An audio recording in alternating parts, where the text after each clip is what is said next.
Pambihirang silim panto, sumabay pa sa init ng panahon nung nagloloko na siya guys. Hindi na siya nag-iikot-ikot. Naputo na yung wire niya sa loob, dinuktong ko na lang pala yan. At may napansin ako sa likod, parang umiikot din yung wire niya.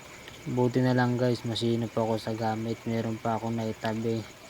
Kung meron mini pan, ito guys, big pan. Kasi ang handle nito guys, yung level bar na panggawa sa bahay.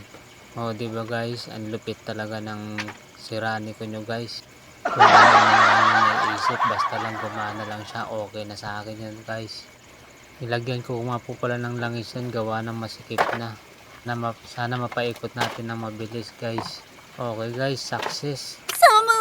Ibabalik ko na nga po pala yan sa kanyang stand pan level bar. Okay guys, meron tayong mga gamit na temporary.